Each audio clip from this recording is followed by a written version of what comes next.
చెప్పి కూడా నేను ప్రభుత్వంలో ఉన్న పెద్దలను మీ ద్వారా కోరుతా ఉన్నా. రైట్. వేణుగోపాల్ గారు, వేణుగోపాల్ యాదవ్ గారు, చెప్పండి సార్. నాకు వాయిస్ క్లారిటీ ఉందండి? మీకు క్లారిటీ ఉందా sir? Right right right continue. రేపు అసెంబ్లీ సమావేశాలు 10 గంటలకు, ఉదయం 10 గంటలకు స్టార్ట్ అవుతాయి. ఈ నేపథ్యంలోనే ఇప్పటికే భారీ బందోబస్తు కూడా అసెంబ్లీ ముందు ఏర్పాటు చేయడం జరుగుతుంది ఈ నైట్ నుండి. ఇక తండోపతండాలుగా పోలీసులు భారీ భారీ గేట్లను కూడా అమర్చిన నేపథ్యంలో ఉంది. రేపు జరగబోయే అసెంబ్లీ సమావేశాలకు బీఆర్ఎస్ బీజేపీ రెండు పార్టీలు ఏకమై ఖచ్చితంగా ఎదురుదాడి దిగుతాయి గవర్నమెంట్ పైన. రైతులకు యూరియా కొరత కావచ్చు, నాణ్యమైన విద్యుత్ కావచ్చు, లేదు అంటే 6 గ్యారెంటీల పథకాలు కావచ్చు, ఇలాంటివి. కానీ తెలంగాణ ప్రభుత్వం మాత్రం కాళేశ్వరం కూలేశ్వరం అనే దాని మీద చర్చ పెట్టాలి, దానికి సంబంధించి తెలంగాణ ప్రజలు తెలవాలి అని. కానీ మీ రెండు పార్టీలు కూడా, బీఆర్ఎస్ టు బీజేపీ, ఈ రెండు పార్టీలు కూడా ప్రజలకు చేసిన మేలేంటో అంటూ కూడా ఎద్దేవా చేస్తారు. కానీ ఈ నేపథ్యంలో కేసీఆర్ చట్టసభకు, అంటే కేసీఆర్ అసెంబ్లీకి వస్తే బాగుంటుంది అని కూడా చాలామంది కోరుతున్నారు. కానీ కేసీఆర్ వస్తారా రారా అనేది క్వశ్చన్ మార్క్. కానీ ఇటు వస్తున్నటువంటి కేటీఆర్ కావచ్చు, హరీష్ రావు కావచ్చు, ఈ నేపథ్యంలో 8 మంది బీజేపీ ఎమ్మెల్యేలు కావచ్చు, వచ్చిన నేపథ్యంలో రేపు అసెంబ్లీ సమావేశాలు ఎలా ఉండబోతున్నాయి? ముఖ్యంగా ఈ చర్చలో పాల్గొన్నటువంటి శేషు గారికి, అదేవిధంగా వివిధ పార్టీల ప్రతినిధులకు, వ్యాఖ్యాతగా మీకు, అదేవిధంగా వీక్షిస్తున్న ప్రేక్షకులందరికీ శుభ సాయంత్రం. ఏదైతే మీరు రేపటి రోజున అసెంబ్లీ సమావేశాలు ఏర్పాటు చేస్తున్నటువంటి, ప్రభుత్వం ఏర్పాటు చేస్తున్న సందర్భంలో ముఖ్యంగా ఇవి 5 రోజుల పాటు జరుగుతున్నాయా, 5 రోజులకు మించి జరుగుతున్నాయా అనేది ఒకసారి మనము దాని గురించి ఒకసారి ఆలోచించుకోవాలి. 5 రోజుల పాటు అయితే ఈ అసెంబ్లీలు ప్రజా సమస్యల కోసము, ప్రజలు పడుతున్న ఇక్కట్ల కోసం జరుగుతున్న అసెంబ్లీ సమావేశాలు కాదు. 5 రోజుల కంటే మించి జరుగుతున్నాయి. దాదాపు 20 నుంచి 25 రోజులు జరుపుతున్నారు అని అంటే ప్రజా సమస్యలు, ప్రజల ఇక్కట్లు, ప్రజల కష్టాల గురించి జరుపుతున్న సమావేశాలని మనం మాట్లాడుకోవచ్చు. 5 రోజుల పాటు జరిగితే ఇది కేవలము కాళేశ్వరము కమిటీ ఏదైతే వచ్చిందో ఆ కమిటీ మీద చర్చించి ఫర్దర్ గా వాళ్ళేదో కాంగ్రెస్ పార్టీ లబ్ధి పొందే విధంగా చేస్తున్నటువంటి రాజకీయంగా లబ్ధి పొందే విధంగా చేస్తున్నటువంటి సమావేశాలుగా చెప్పుకోవచ్చు. ఇకపోతే భారతీయ జనతా పార్టీ మా అధ్యక్షులు రామచంద్రరావు గారి ఆధ్వర్యంలో ఈ రోజు మా 8 మంది ఎమ్మెల్యేలు, ఎమ్మెల్సీ గారితో ఒక సమావేశాన్ని ఏర్పాటు చేసుకొని రేపటి నుంచి అసెంబ్లీలో అనుసరించాల్సిన ప్రతి వ్యూహాలను చర్చించుకున్నాం. ఇకపోతే మీరు చెప్పినట్టుగా 6 గ్యారెంటీలు, 420 హామీలే కాదు.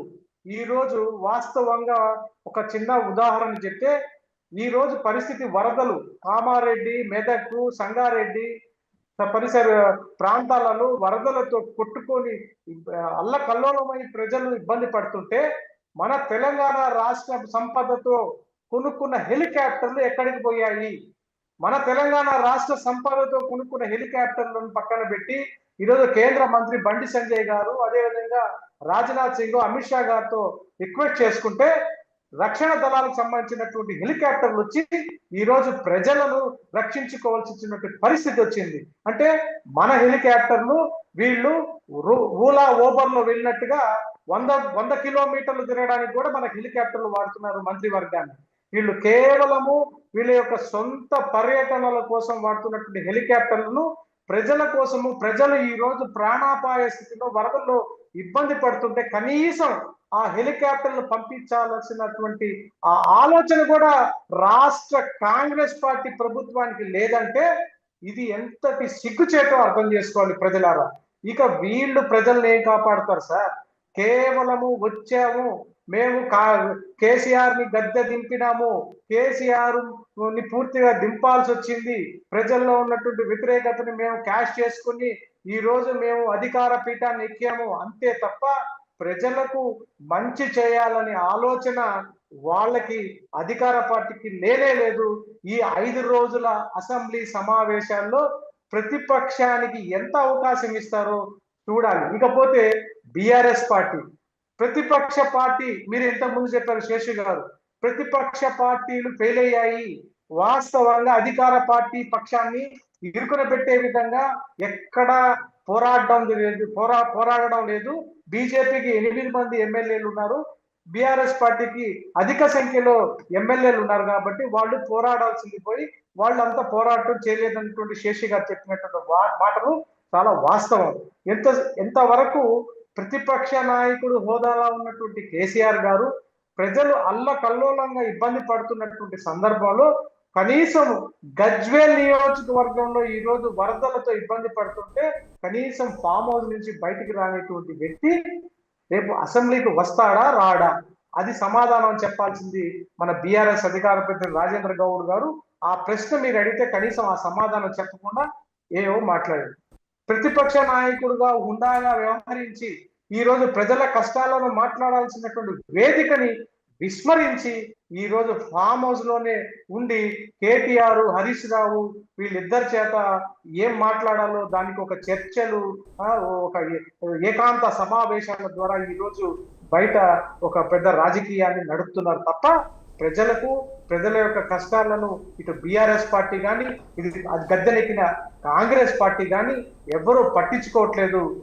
నేనైతే ఇప్పుడున్న వరదలు జరుగుతున్నటువంటి ఈ పరిస్థితుల్లో రాజకీయాలు వదిలేసి ఖచ్చితంగా మనము వరద ప్రాంతాలు, ముంపు ప్రాంతాలకు సహాయంగా మనము తక్షణ కర్తవ్యంగా ముందు ఆ యొక్క అవకాశాన్ని వినియోగించుకోవాలని అధికార పక్షాన్ని నేను కోరుకుంటున్నాను.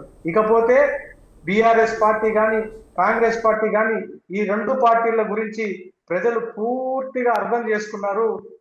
వద్దురా నాయన కేసీఆర్ పాలన, వద్దురా నాయన, అసలొద్దురా నాయన రేవంత్ రెడ్డి పాలన అనేటువంటి ఆలోచనకి ఈరోజు తెలంగాణ ప్రజలు వచ్చారు.